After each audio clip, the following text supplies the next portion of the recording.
and best-selling author, Mr. Reno Omokri.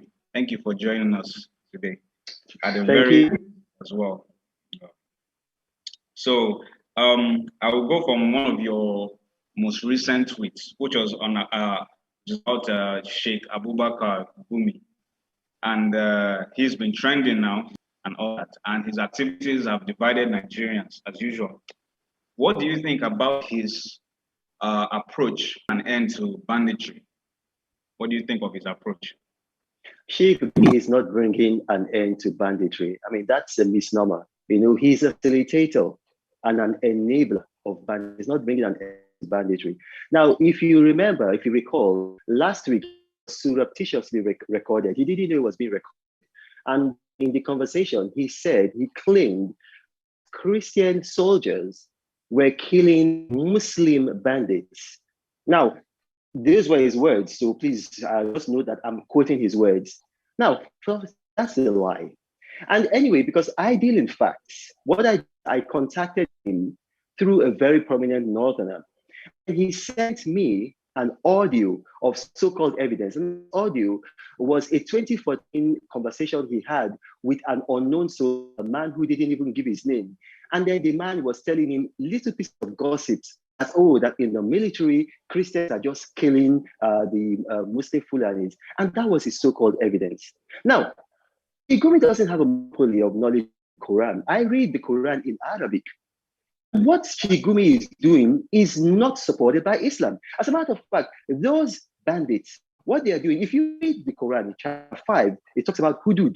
Hudud, that's an Arabic word. It talks, now, in chapter 5, the Quran talks about hudud, God and man. That's boundaries between a relationship guiding God and man, and then guiding man and man. And then one of the things that which is the crime, the Islamic crime that these bandits are pursuing. Because there's an Islamic jurist, his name is Ibn Hazm, and I'm sure Sheikh Gumi will know him. He defined hiraba as putting people in danger on the road in time or at night in rural or urban communities. Islam prescribes that this kind of practice should be punished. And then here is a man who calls himself a sheikh. And now a sheikh is the Christian equivalent of amnesty for these people. These people who have not shown any remorse. And then not only that, surreptitiously telling behind our back that Christian soldiers are the ones responsible for killing. So you can see the man is not, I mean, you are saying that is going about. He's a facilitator of terrorism. And let me say something. Look, no nation can get by paying ransom to terrorists, to bandits. It's not possible. What are you talking about? You're saying that you're going to give them amnesty. Amnesty only works when people are fighting for their rights. We saw that in Ireland, Sinn Féin, fighting for their rights. And so when they got amnesty, Good Friday Agreement, there's been peace in Ireland. We saw that in the Niger Delta. Militants were fighting for their land. Their resources were being taken from them and enriching people, but they were not getting anything. President Umaru Musa Yar'Adua gave them amnesty, and we saw the result of that. Okay, now, General Muhammadu Buhari has been rehabilitating Boko Haram for 5 years. Has it worked? Is there peace there? Yesterday, Boko Haram launched rockets. Now, this is not Syria. This is not Hezbollah. In Nigeria, they launched rockets to Maiduguri. Punch, your newspaper even carried it. Today, the governor went to the hospitals visiting people. So there is no basis for what Sheikh Gumi is doing. Sheikh Gumi is a facilitator of terrorism and banditry. And please stop saying that this man is going about trying to bring peace. He is not. Imagine you are in the military. You are a Christian soldier. Several of our people have fought and have died, Christians, Muslims. And then you hear this. The only thing, the pan-Nigerian institution, the only one that we have in Nigeria right now is the military. And anybody who is coming to sow seeds of discord in the military is destroying Nigeria. It's rather unfortunate that Sheikh Gumi said that. And I'll give you a very good example. This mentality was what they used to deceive people in the north in the run-up to the 2015 election. We remember that in 2012, Malam Nasir El-Rufai, the current governor of Kaduna State, he tweeted and said that If anybody, soldier, kills the Fulani, they are taking a loan, repayable, no matter how long it takes. It was based on this kind of rhetoric. Then in 2014, he did another tweet accusing Christians of being behind Boko Haram. All of these things are lies. Sheikh Gumi is relying on to practice of Quran. If you read Quran 28:55, it preaches against gossip. If you read Quran 104, Surah 1, it says that it is only the wicked that listen to gossip. So as far as I'm concerned, please, I do not want to hear anybody saying that Sheikh Gumi is promoting peace or negotiating with bandits. No, he's facilitating their crime. Thank you. Some have argued that he used that approach in order to worm his way into these bandits, as in trying to gain their trust. That he didn't actually mean it that way, but he's just trying to, it's part of negotiation process where you try to, show some sort of esprit de corps with the belligerents. What do you think about this argument? That is a lie, because 4 days after that interview was given, he appeared on Channels Television. He was interviewed by Shehu Okibaloye, and he was asked that question, and he began to justify it. He said, there's an audio. Apparently, he was talking about the same audio that he sent to me, which channels refused to play. He was justifying it. Now, if he was just trying to gain the trust of the bandits, he would not have justified it. This was a man who was justifying these claims. Now, I'll tell you something that a lot of people do not know. Sheikh Gumi's own father, the first Sheikh Gumi, had this same kind of mentality. I remember when I was a child watching him on television when he said that only Muslims can govern Nigeria properly. And then I remember the interviewer asking him, what about Gowon? And I'm going to quote exactly what his father said. He said, Gowon would have done better if he was a Muslim. Now, we saw his son. We thought his son was cut from a different cloth. I respected the son before this. It has done a lot of damage. It shows that, give you a very good example. In 2017, Apostle Justice Suleiman asked Nigerians to defend themselves against herdsmen. The DSS invited him. They summoned him. They didn't invite him, sorry, they summoned him. Because when they invite you, you can say yes or you can say no. This time they summoned him. And then he went there. Last year, Obadiah Meolafia exposed that a Northwest governor is the commander-in-chief of Boko Haram. He was summoned by the DSS. 6 weeks ago, Bishop Matthew Hassan Kuka said, if the nepotism being practiced by Muhammadu Buhari is being done by a Christian, there would have been a coup in Nigeria. This is the first time in the history of Nigeria whereby we have a Muslim male, Northern Muslim male, as head of the judiciary, executive, legislature. Our military, 95% controlled by Northern Muslim males. The head of the army, the head of the navy, the Minister of Defense, the National Security Advisor, the head of the Customs, head of the Immigration, head of the Prison, head of the DSS, head of the EFCC, head of the DMI, the NIA, all Northern Muslim males. And what happened? From the very top, the JNI, that's the Jamaat al-Nasr Islam, they attacked Bishop Kuka, they made life so intolerable for him, they incited violence against him. Why hasn't the DSS called Sheikh Gumi to come and back up his claims that he's made? He sent me the audio, all nonsense. I listened to it, gossip. So if somebody comes now and begins to tell me some kind of gossip, it does not. And then let's look at some of the silly things that Sheikh Gumi said, that when headsmen kill, they kill accidentally. Now, I'll take myself away from the equation. I'll take Sheikh Gumi away from the equation. The Global Terrorism Index has listed Fulani headsmen as the 4th most deadly terrorists on earth. According to them, now this is not according to me, they've killed tens of thousands of Nigerians since Muhammadu Buhari became president. So are you telling me that these tens of thousands of people were killed accidentally? My personal assistant, my own personal assistant, his father died from Ondo to Edo State. And you are telling me that if they kill, they only kill accidentally. But Governor Simon Lalong of Plateau State yesterday, he said that farmers also wield AK-47 rifles. So it's not as if it's just the headsmen that are wielding this. That's not what he said. And I deal in facts. You're dealing with somebody who is very knowledgeable. If I don't know anything, I don't open my mouth.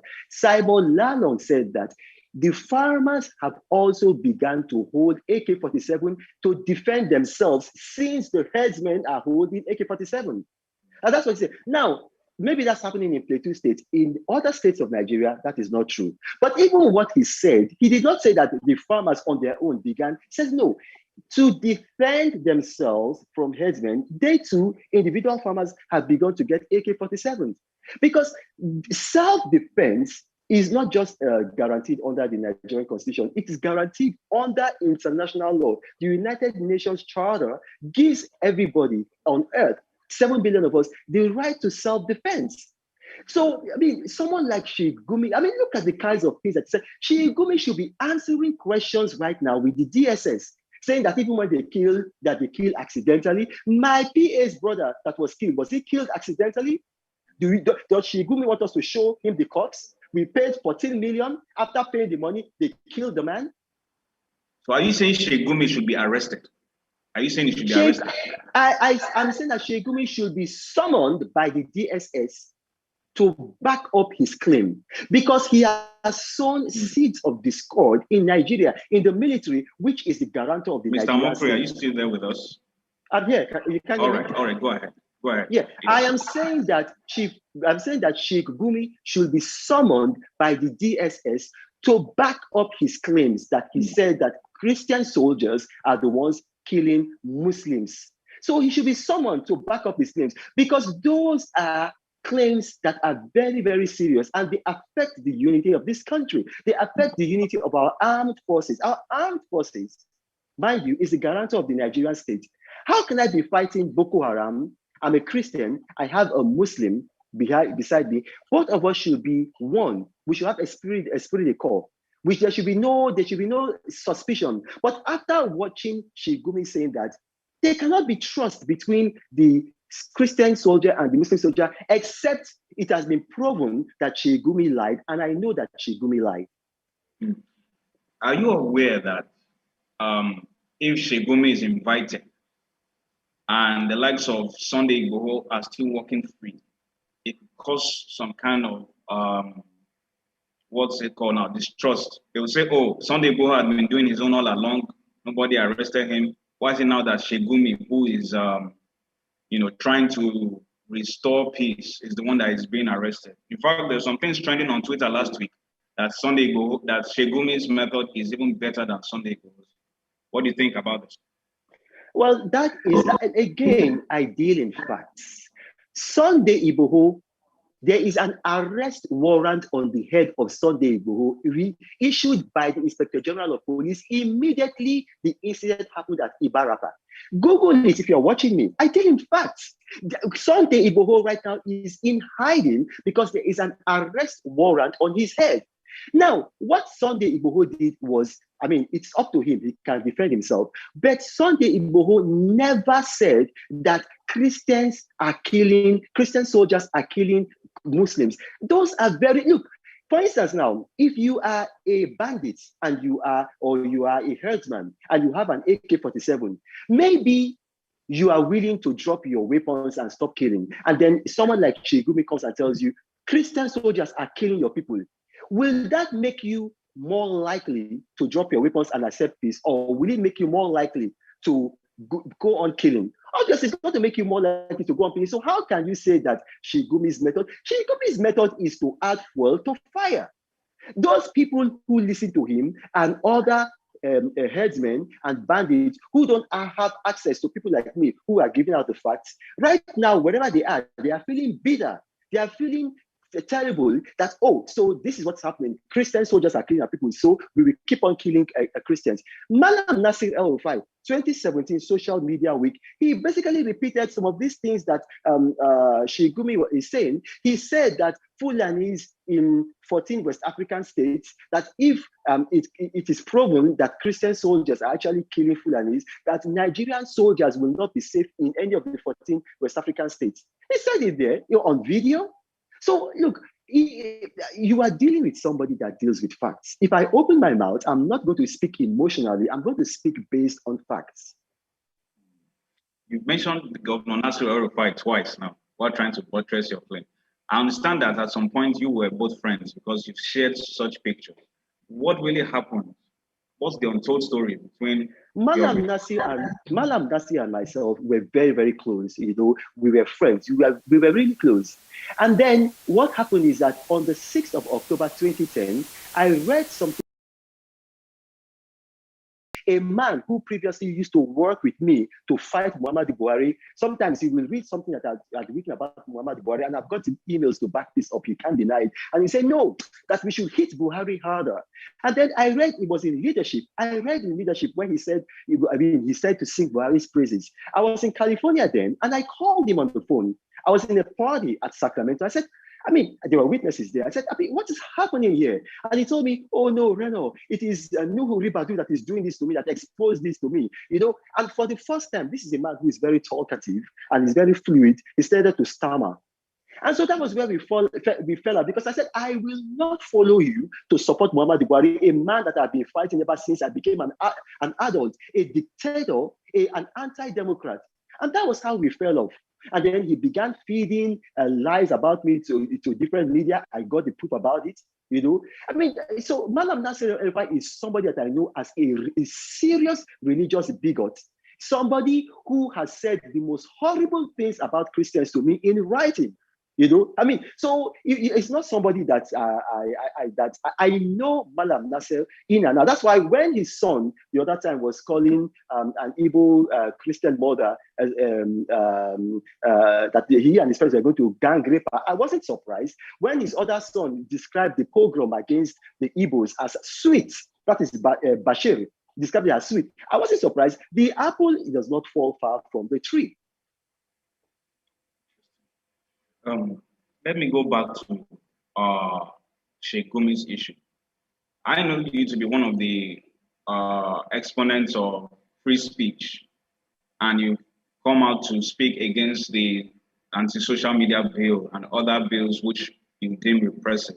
So if he's going to be invited now for what he said, don't you think it's at variance with your standpoint? No, that's not true.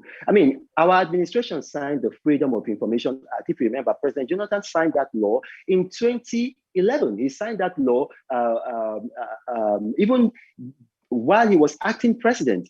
So what the Freedom of Information law, and then also the, I believe it's the Fifth Amendment in the United States, and also the Magna Carta in the United Kingdom, and then several laws that guarantee free speech all over the world, is that free speech is speech that you are allowed to speak freely. But incitement is not governed by free speech. It's not covered by free speech. For instance, now, I cannot come and say all Muslims are so and so, or all Christians are so and so. That is not free speech. As a matter of fact, if I say that, the social media companies, giants, can actually lock me out of social media. The media can actually blacklist me, and I will not be allowed to come up and then speak again. It is not free speech to say that Christian soldiers are killing Muslims. That is a lie. That is incitement. That is sedition. That is sowing seeds of discord. This is the kind of thing that happened in Rwanda, when they were making allegations against the Hutus and the Tutsis, and it led to a genocide that left 1 million people killed. Already, we saw the video. There were hundreds of these headsmen, and later we found out that there were about 500 with guns. And then you are telling 500 people with AK-47s, some of them, they have RPGs, and according to Sheikh Gumi, they are trying to get anti-aircraft missiles. You are telling those kinds of people who already they are feeling bitter. You are telling them that Christian soldiers are the ones killing you. So when you are doing your revenge, do not do your revenge against Muslims. What is that? That is incitement. Free speech does not cover that. Or the reason, one of the reasons I'm asking, if you recall 2014, you were accused of using a pseudonym known as Wendell Simlin to create a fake document that sought to portray the then central bank governor and later on the Emir of Kano, Sanusi Lamido, as a sponsor of terrorism in 2014. I don't know whether you ever addressed this before, but it would be a good opportunity to do so. What's the whole Wendell Simlin thing about? And was it true that he used it to preach hate and to portray Sanusi as a sponsor of terrorism? That's completely false. Can you hear me? Hello? Hello? Hello? Hello? Hello? Yes, I can hear now. Yes, Can you hear yes, me I now? can hear now. Okay, yeah, because you Yes, froze I up. can hear you now. That is completely true. I never ever spoke about this thing publicly. As a matter of fact, this forum very well. is the first. This forum is the first forum where I'm going to speak about it publicly. What happened in 2014? That is complete bunkum. It's total. I mean, there's Sanusi has been out of government. Has he sued me? Because even Sanusi Lamido himself knows that the whole thing was completely bunkum. It wasn't true. Let me tell you what happened. I was presidential spokesman in 2014 when that happened. I was summoned to the presidential villa and told that, look, this thing is very sensitive. Do not talk about it. We know you are innocent and you are an appointee of the president. You are under the Official Secrets Act. You know, do not even never talk about this thing at all because we know that you are innocent. Somebody went on. Anybody can go on Microsoft and create a document and then put their name Reno Omokri. The whole matter. Now, let me ask you a question. If it was indeed true that I did that, Sanusi Lamido Sanusi left the Central Bank of Nigeria position in 2014. He became the emir of Kanu. And then since then, he's been dethroned. He's now a private citizen. I dare him, Sanusi Lamido Sanusi, if you are watching me, I dare you, take me to court. And then this matter will be exposed. There was nothing like that. The whole thing there was that it was close to an election. It was an opportunity by those who were traducers of the then President Goodluck Jonathan, to come up against him. If you recall, if that kind of thing was true, I would have been fired. Not just only would I have been fired, I would have been arrested. Here I am, a free man, meeting with world leaders. I went to 35 countries in 2019 for the Free Leah Sharibu campaign. I visited Nigeria twice under Muhammadu Buhari. How come I'm here? Nobody on earth can accuse me in terms of that or in terms of corruption. You know, I served my country meritoriously and I'm here. And I challenge anybody, take me to court. Nigeria has witnessed an increase in school kidnappings. The first known one was the Chibok one of 2014. And now today we've had more. We've had Kagara, we now have the Kagara one. I recall that there was a safe school initiative that was launched then when the former Prime Minister of the UK, Gordon Brown, came to Nigeria. What happened to that initiative? Because I remember that you were in government then. What really happened? And what do you think is this current administration is getting wrong? That is making it becoming like a recurring decimal. That is the attack on schools. Well, this Safe School initiative, can you hear me clearly? Very well, Mr. Okay, now the Safe School initiative was an initiative of the former administration, and then it was to work because a lot of people don't realize that under the Nigerian constitution, secondary education is in the hands of the states. And that was why it was when 2014, the Chibok incident happened, a lot of people were actually blaming the federal government. Chibok, the school, the whole thing was completely under the control of the state government. So the Safe School initiative was a tool to help the states secure schools. Even today, schools are under the state government. Now, the previous administration built Almajiri schools, altogether 165 of them, as an intervention policy, because at that time there were 12 million out of school children in northern Nigeria. Right now it has increased to 13.5 million. But it's actually the responsibility of the states. Now you ask why the abductions have increased. Listen, when you promote criminality, it's called impunity, then criminality is going to increase. The more you're paying ransom, the more you're negotiating with terrorists, the more these incidents are going to happen. The Israelis don't negotiate with terrorists. The United States, they don't negotiate with terrorists. The reason why these things keep on happening is because This government keeps on paying ransoms. They lie, they say they don't pay ransom. Later on, it comes out that they paid ransom. They paid ransom for the Kagara students. Right now, we read in the papers that the abductors of the Kagara boys were asking for a ransom of 800 million naira. Look, when you're paying these ransoms, it is a short-term gain for long-term pain. Because at the end of the day, these people are going to spend this money recklessly. They'll spend it on women. They'll spend it on, on drinks. They'll spend it on living. And then when they are broke, what are they going to do again? They're going to abduct more students. The only way this can earn is if you stop paying ransoms, and then you get these people. I'll give you a very good example. Right now in Orlu, in Imo State, the Nigerian military is there with helicopter gunships. They are there with soldiers combing the forest. But who are they looking for? They are looking for ESN. As I'm speaking to you right now, how many people have ESN killed in Nigeria? ESN, they don't kill. Now, you have bandits and headsmen that kill.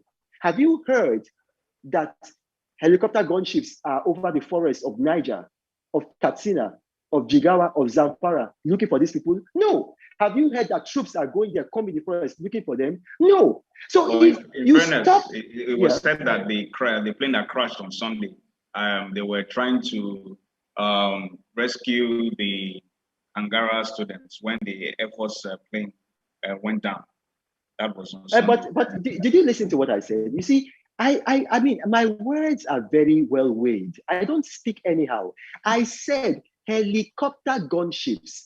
What you're talking about, the crash that happened was a search. They were search and rescue. Search and rescue. What you're seeing in Orlu are helicopter gunships. That is okay. Let me explain what a helicopter gunship is. Maybe you don't know. It's a helicopter with guns, and then so they shoot people to kill. They launch missiles. So why are they not sending those after these bandits and these people in the forest of Niger? Look, let me tell you something. If I was President Muhammad Buhari, do you know what I would do? If there is ever an abduction, first and foremost, there will be nobody that will pay any ransom. And I will cooperate with the National Assembly to pass a legislation making it illegal and a crime for anybody, whether public or private individual, to pay a ransom to abduct to bandits or herdsmen. Now, after I pass that law, what I will do is, if there is ever an abduction, the special services, that is like the commandos of the Nigerian military, I will send them to the forest. Go after these people. Unfortunately, maybe one or two or three of those abducted might die, but it is better to end it once. So communicate to these people that it will never happen. We will never pay any ransom. And that if you do this thing, we will get you. And when we get you, I will give an instruction to the military. Kill as many of the bandits as you can. Kill as many as the headsmen as you can. But get about 3 or 5 that we will try publicly. And then we will take them to a public place, invite members of the public, and then execute them publicly with a firing squad or by hanging. By the time you do this twice, I'm telling you, Akindoju, this thing will stop in Nigeria. I mean, one will argue that the Chibok girls were kidnapped during the administration of former President Goodluck Jonathan, and not a single one was rescued. And then President Buhari came along, and they were able to rescue about over 120 of them. So they will give themselves a pass mark when it comes to security. They'll say, oh, well, this is what they met on the ground when it took over, and this is what it is today. So by your estimation, are you saying now that President Goodluck Jonathan handled security better than this current dispensation? Yes. Can you still hear me? Very well, very well. Okay. Yes, of course. I mean, I'm saying that because you look, like I told you, I deal in facts. I don't deal in speculation. President Muhammadu Buhari has not rescued any Chibok girls. No, that is not what happened. What happened is, please, let me land. Don't interject. All right, what happened is that they paid a ransom to Boko Haram. When you say people were rescued, it means that they sent people there to go and then rescue the girls. They paid a ransom to Boko Haram, and then Boko Haram released some of the girls. Don't forget that I wrote a #1 bestseller. My book was a #1 bestseller around the world. We know the facts of the matter. They paid the ransom. Boko Haram used some of the ransom money that they paid to buy weapons. And that is why we're having the continuation of this insurgency. I'll give you a very good example. According to the Global Terrorism Index, Nigeria was the fourth most terrorized country in the world under former President Jonathan in 2014. That's 1, 2, 3, 4. We were the fourth. As I speak to you right now, the Global Terrorism Index has ranked Nigeria the third. That is now, we are now more terrorized under this regime than under Jonathan. Now, is the Global Terrorism Index, that is the #1 body rated all over the world by the United Nations as an adjudicator of insecurity. Are they working for PDP? Are they working for former President Jonathan? There have been more school abductions, more kidnapping, more killings, more ethnic strife under this administration because of the impunity. The last time a terrorist was arrested and tried and convicted and sent to prison was Keberu Sokoto under the Jonathan administration. Since 2015, has any terrorist been arrested, tried, convicted, and sent to prison? Not one. The Minister of Information, that's Alhaji Lai Mohammed. He said that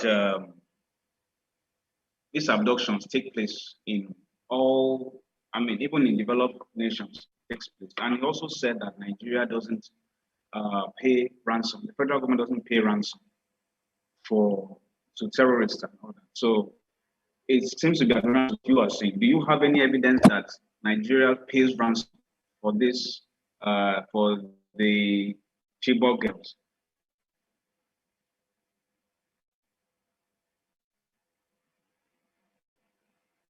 Mr. Omokri, are you there?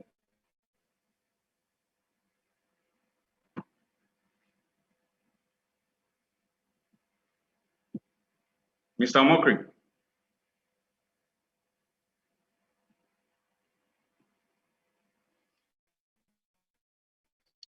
Mr. Omokri is not here. I'm still trying to establish contact with him. But we've been speaking with former advisor to ex-president Goodluck Jonathan. He's talking about Sheikh Gumi, and he's talking about the insecurity in the country. He made comparisons between the current dispensation and the former administration of President Goodluck Jonathan. He says that insecurity is worse under President Buhari than it was under his principal. He says that the Buhari administration usually runs to save captives, and although he's not been able to provide any evidence to back his claim, we're still trying to establish contact with him. Please stay with us. Thank you very much.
I said, Mr. Omokri, I said we lost you for a minute there.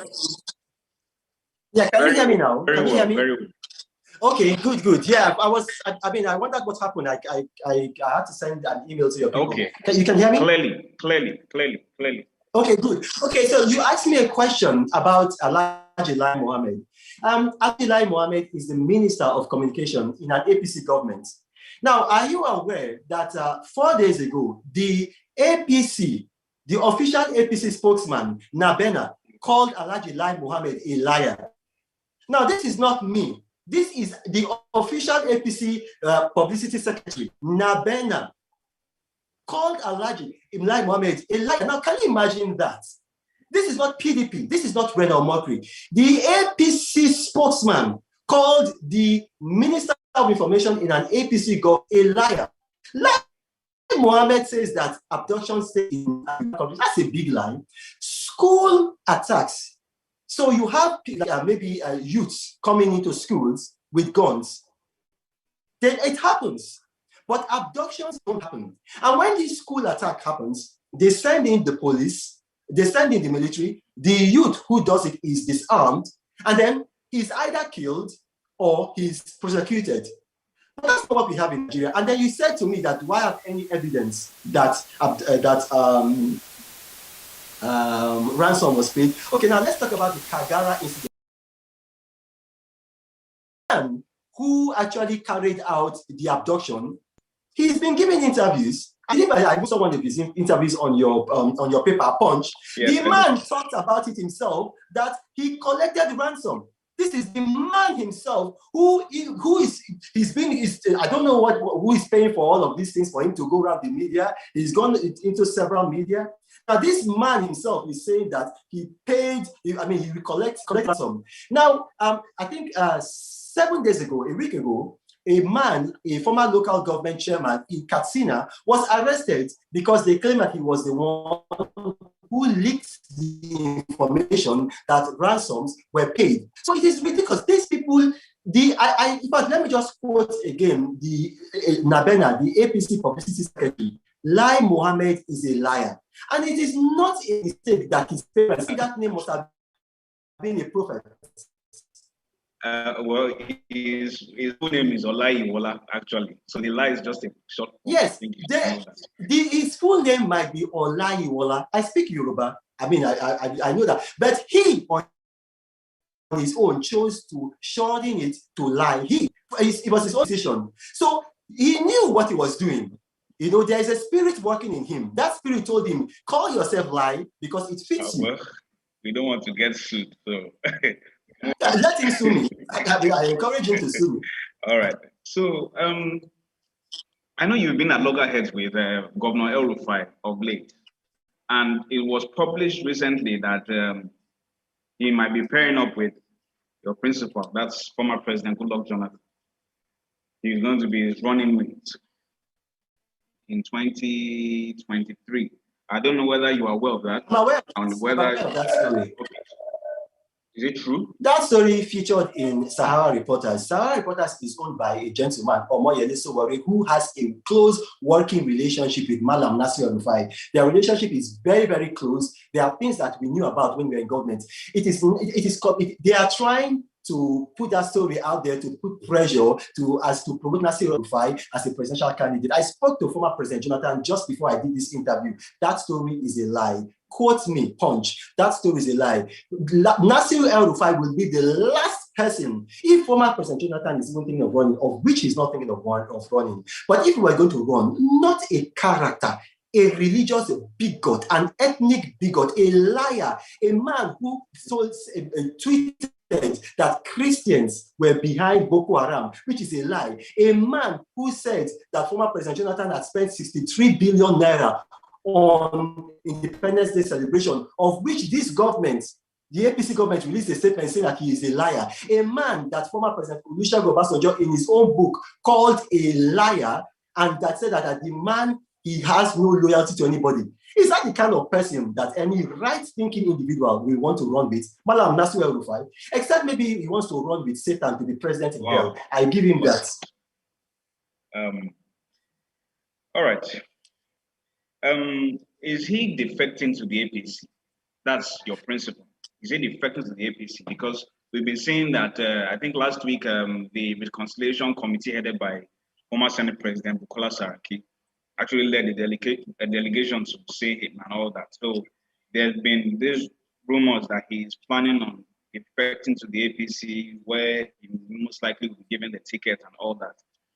Is it true? Because we know now that former Minister of Aviation, Chief Femi Fani-Kayode, is strongly believed to have already jumped to the APC and all that. So it's not new for a person who has been highly critical of a party to join them. Anything can happen in politics. You see former President Goodluck Jonathan going to the APC. And if he does, will you be going along with him? First and foremost, the best judge of future behavior is past behavior. Femi Fani-Kayode is a person who, his history with regards to moving from party to party. So, I mean, if you mention Fani-Kayode, you cannot use that as a yardstick to gauge former President Jonathan. Former President Jonathan has been in one party throughout his life, and right now he's 62 years old. In all his life, he has only been in one party. He doesn't have that kind of history. He doesn't have that kind of reputation. I'm 47 years old. In all my life, I've only been associated with one party. So, the best of my knowledge, former President Jonathan is not leaving the People's Democratic Party. He's a very loyal person, just like me. And let me tell you, this is why I encourage people. Have a business, even if you are in politics. Have a business. If you can't have a business, write a book. I wrote a book. I sold 20 copies of my book. I have my own business so that you will not be tempted to order because of what you are going to eat. Have a business so that you can be stable. So the best of my knowledge, former President Jonathan is not leaving the People's Democratic Party. And why should you join the APC? Let me put it this way. Anybody that the APC feels in 2023, that person is going to lose the election if there's a free and fair election. And if you ever catch me, Reno Omokri, in the APC, then that day, anything I say henceforth, never ever take it seriously. God forbid, I say. God forbid, I say. Third time, God forbid. In recent times, there's been a rise in irredentism. Can you hear us, Mr. Omokri? Yes, I can hear you. Irredentism and tribal, politics. See, in the Southwest, there's the Amotekun, and then there have been some quit notices being given by non-state actors. You've had that in the North. Now you have that in the Southeast and all that. Why is there a rise in all these things? Why do you think all this is happening at the same time? Like threatening the very fabric of Nigerian society. I'm going to quote what Bishop Matthew Hassan Kuka said. He says, "We have never had nepotism as bad as we have under the Muhammadu Buhari administration." And that's why this is happening. Like I told you, Nigeria has three arms of government, as you know. The executive, the judiciary, the legislature. This is the first time in our 61-year history as a nation that all three arms of government are led by northern Muslim males. It's never happened. This is the first time in our history whereby you have 95% of the military being headed by northern Muslim males. I'll give you a very good example. Ambaka Kawu Baraje, who used to be a top member of the APC. I believe at one point in time he was like maybe the chairman, just like for a stopgap. He was an ad hoc chairman. During his 70th birthday, he made some alarming claims, which I don't know if you read, because it was also in many papers. What he said is that the APC themselves, that they were the ones who brought these bandits from different West African countries because they were going to use them to foment trouble in case they lost the 2015 election. And that after they lost the election, they lost control of these non-state actors. And that's why they are troubling all around the country. And Muhammadu Buhari, he shares ethnicity with them and is unwilling to move after them. I'll give you a very good example. When Rotimi Akeredolu gave an eviction order to unregistered herdsmen. Now, don't forget, he did not give an eviction order to herdsmen. He gave an eviction order to unregistered herdsmen. It took 8 hours for Garba Shehu, the president's spokesman, 8 hours for him to come out and attack Akeredolu. Now, it has been 96 hours since Sheikh Gumi lied that Christian soldiers are killing Muslims. Has the presidency spoken? No, the presidency has not spoken. So this administration has refused. They have refused to restructure Nigeria. Okay, you don't want to reunite Nigeria. You are refusing to restructure Nigeria. Now, 2 days ago, we found out that for the 5th year in a row, under Muhammadu Buhari, Nigerians have become poorer. So there's a lot of poverty on in the land. People are losing their jobs, they are losing their sources of livelihood, hunger is increasing. And then you have a situation where, okay, the few people who are able to maintain farms, you have herdsmen come, they come and destroy their farms. And when this happens, they report to the police, they report to the military, nothing is done. However, if they try to defend themselves against these herdsmen, then from nowhere, you have like what is happening in Olu, helicopter gunships, soldiers invade your community. So you can see that this administration is not willing to provide security of lives and property. So it is now up to you as a state government to do what this administration is not willing to do.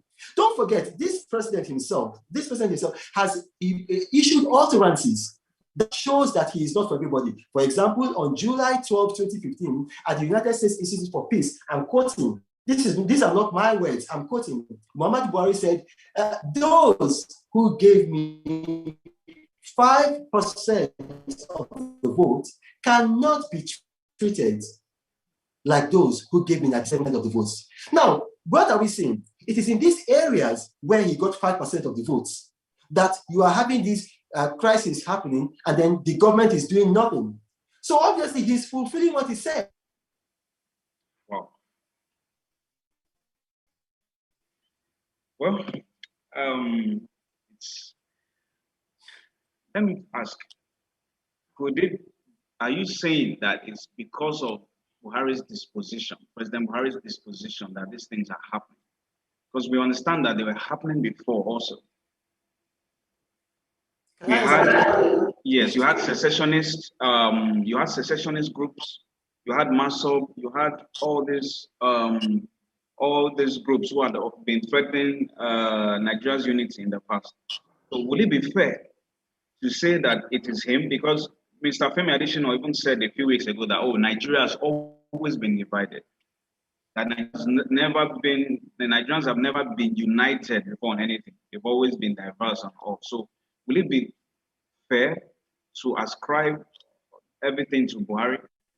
To answer your question, like what I told you, in any nation at all, even in America and the United Kingdom, any nation, they are going to be far-right extremists. These people that in political terms, they are called far-right extremists. Now, it depends on the government. The government now has to arrest these people and punish them. When they don't do that, that's what is called impunity. So now, if you recall, we had MASOB under former President Olusegun Obasanjo, under former President Umaru Musa Yar'Adua, under former President Jonathan. What did they do? They arrested these people. Ralph Uwazurike of MASOB was arrested. Now, former President Jonathan is an Ijaw man. What happened? While he was in power, Asari Doko, these people, they were dealt with. And then they were forced to now stop it and then to take amnesty. So you had people who were doing these things, and then the government of the day was not giving them impunity. The government of the day was coming out strongly to either arrest them or to attack them. But what do you see now? What do you find? I'll give a very good example. In 2017, some northern groups gave quick notice to the Igbos. Can you remember that? Some northern groups gave quick notice to the Igbos. None of them were arrested. Now, Vanguard newspaper, and I thank for Vanguard, they had an interview with the Attorney General of the Federation, who is still the Attorney General of the Federation, Malami, and they asked him, why were those people not arrested? And he said that they were not arrested for security reasons. Look at that, they were not arrested for security reasons. However, the Igbo people who now countered and gave quick notice to Northerners were arrested. Sunday Igboho, who gave a quick notice to herdsmen in Ibarakwa, and a warrant of arrest was issued on the same day. It is still there. So how come now you're seeing that there is double standards? It is these double standards that's fueling these kinds of irredentist movements. Because of Muhammadu Buhari, the problem that Nigeria has right now is Muhammadu Buhari. Look at the man, even within his own family, is there peace? If you read scripture, like I tell you, I've read the Quran in Arabic, I've read scripture in the original languages, Hebrew, Aramaic, and Greek. In scripture, they tell you a man who cannot govern his own family, do not give him leadership of a country. And look at Muhammadu Buhari. So everything that this man touches, it turns to strife because the man himself, he doesn't have a capacity. Look at what he said. Look at what he said in May 15, 2012, that the dogs and the baboon will be soaked in blood. I mean, who talks like that? Well, it said it was a figurative expression, not literal. They didn't mean it literally. That was like. But hold on a second. How old are you? Can you tell me your age? I'm in my 30s. Okay, since you were born in your 30s, have you ever heard of a figurative expression of soaking people in blood? What kind of figurative expression is that? That is the kind of expression that Adolf Hitler would use to soak people in blood. What is happening right now in Nigeria? Are people not being soaked in blood? So I leave it to you now to find out whether it was being figurative or whether it was being expressive. As we wind down, let me ask. You compare the anti-corruption war of former President Goodluck Jonathan and the current administration's anti-corruption war. You've seen that it made so many, Buhari says it's made so many convictions, they've made recoveries running into trillions of naira and all. And also, they've also accused the previous administration of engaging in mind-boggling corruption, like the $2.1 billion one, which they said the arms probe and all the arms gate and all that. And a few people have been taken to court, and we keep hearing things every day. So I want to ask you, objectively now, don't you think that Buhari has done better in the fight against corruption than? You know what? Buhari cannot judge himself, and I cannot judge him. Let us allow an objective body. In the whole world, there's only one global body that is meant as an arbiter of who is corrupt and who is not corrupt, and that's Transparency International. And according to Transparency International, not according to me, not according to PDP, not according to former President Jonathan, according to Transparency International, Nigeria is more corrupt today than at any time under former President Jonathan. Under former President Jonathan, in 2014, Nigeria made her best improvement in the Corruption Perception Index of Transparency International. We moved 8 steps forward from 144 to 136. What have we seen? Under this administration, we have gone 14 steps backward. We are now at 148, the latest count.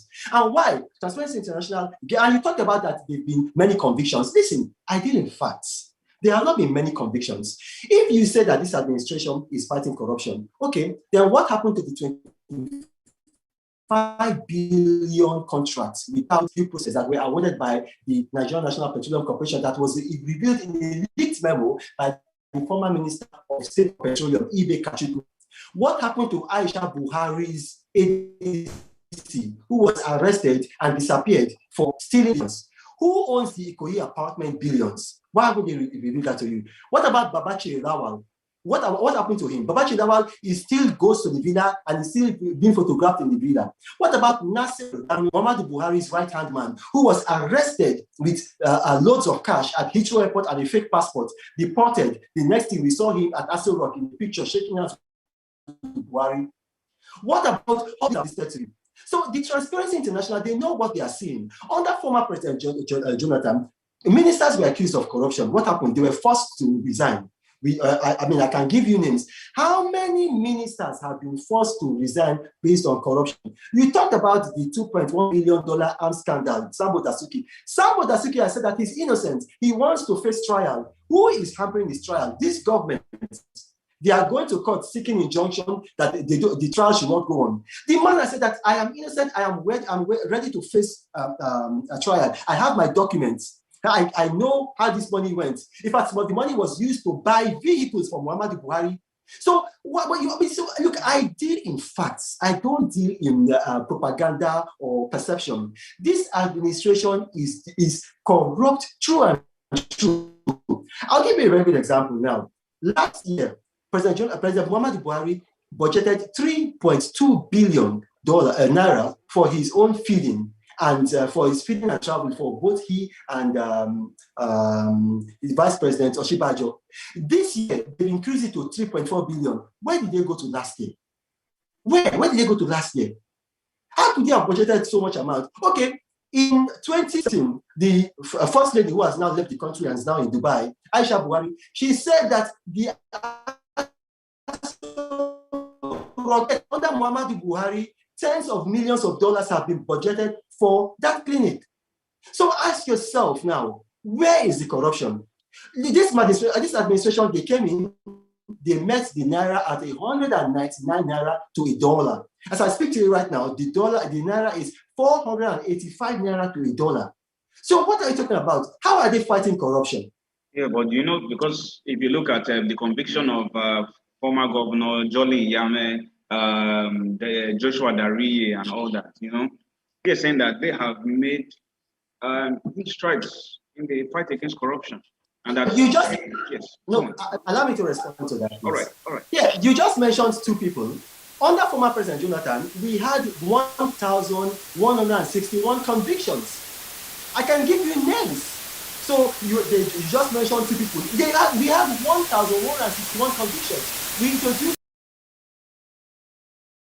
without 50,000 ghost workers from the Federal Civil Service, and then reduced our wage bill. We brought about the e-wallet process of fertilizer procurement, whereby you cut out the middleman. As a farmer, you have an e-wallet. Look, in 2021, you cannot fight corruption by carrying a baton and a gun and chasing people. You fight corruption by attacking it at the root cause electronically, by making it impossible for people to be corrupt. And that is what we did. And that was why Nigeria made her best improvement in the Corruption Perception Index of Transparency International in 2014. Muhammadu Buhari cannot be a judge in his own case. I, Reno Omokri, cannot be a judge in my own case. It has to be the Transparency International. And as you know, according to Transparency International, not according to me, not according to the Muhammadu Buhari administration, Nigeria is more corrupt today than at any time under the Jonathan administration. But one of the successes in infrastructure, you've seen the real revolution, which is being advertised. Please, you are a journalist. You should deal in facts. The single biggest infrastructure ever built in Nigeria from the time when we got our independence till date is the 187 super fast, 187 kilometer super fast Abuja Kaduna railway. Who built it? Former President Jonathan built it. The railway was revived in 5 out of the 6 geopolitical zones by former President Jonathan. Even the showcase of this administration that they are talking about now, the Lagos Ibadan railway, who started it? It was started by former President Jonathan.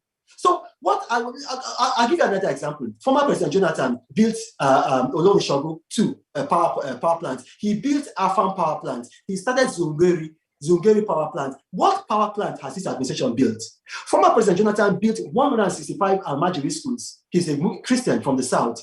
He built 12 new universities and then 2 specialized universities. Out of these 14 universities, 11 of them, 10 of them were in the north. How many universities has Muhammadu Buhari built? The only federal university in Muhammadu Buhari's state of Katsina was built by former President Jonathan. The Vom Manchok Road, who built it? Former President Jonathan built it. So what are you talking about? What infrastructure? Look, I'll give you a very good example. Right now, Nigeria's indebtedness has increased from 11.2 billion in 2015 to 36 billion, from 11.2 trillion in 2015 to 36 trillion naira. Now, where has that money gone? We are poorer. Even this government's own National Bureau of Statistics has revealed that we are poorer. So where has the money gone? Yeah, but we just exited recession as well. Oh, wait, excuse me. Hold on a second. We just exited recession. Who put us in the recession in the first place?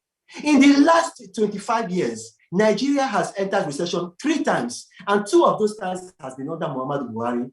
So it's just, for instance, now, if I come to your house, Akinkolu, and then when I come to your house, I break your car, and then I come and tell you, I've repaired the car that I broke.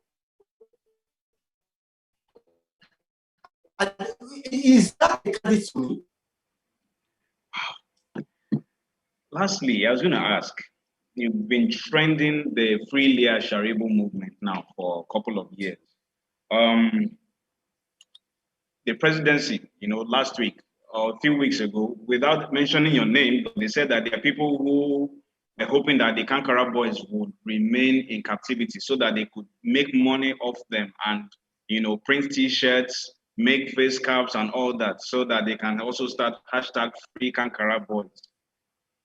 Is it true that people are making money off the these tragedies? People are making money off it by soliciting funding from international organizations and all that through hashtag all these movements, such as this Free Leah Sharibu movement. Well, I wouldn't know about other people. I can only talk about myself.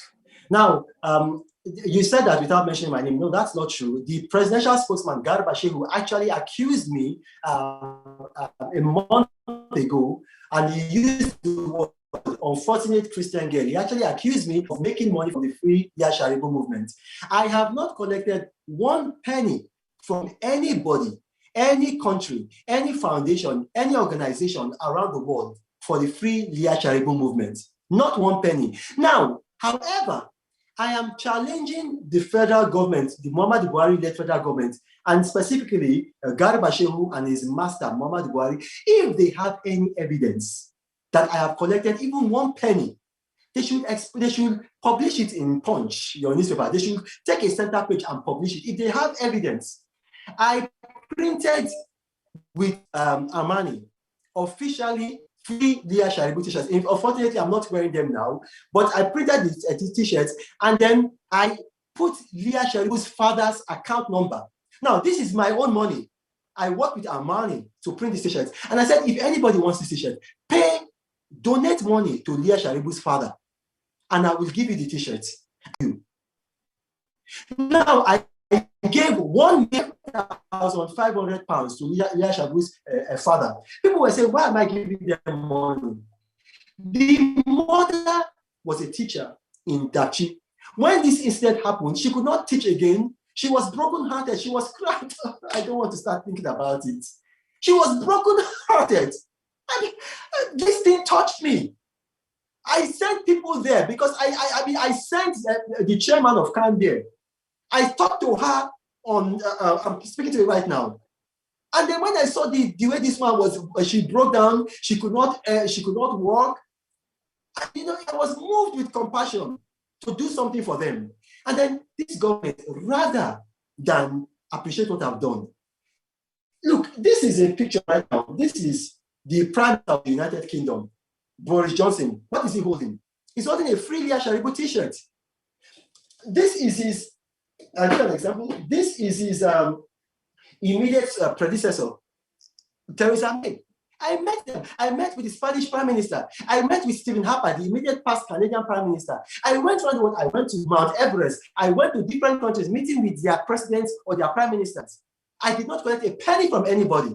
If they know anybody that gave me any money, let them come out and expose me. Let them come out and expose me. This administration, these people, if they had any evidence, I'm telling you by now, they would have disgraced me. Do you think if Leah Sharibu, if the federal government was willing to pay ransom to get her out, would you encourage that? Let me tell you something. I want to tell you something. This administration, I don't want to say this publicly because I have people in the DSS who feed me information, and if I say this thing, I might endanger them. But let me put it this way. If Leah were a Muslim, she would not be still in captivity, even with this administration. I can't say more than that. So let me I can't say more than that. I don't want to put her life in risk, and I don't want to put my informants, I don't want to expose them. So I'll just stop there. So Omokri, we thank you so much for joining us at such short notice. It's been a very fiery interview.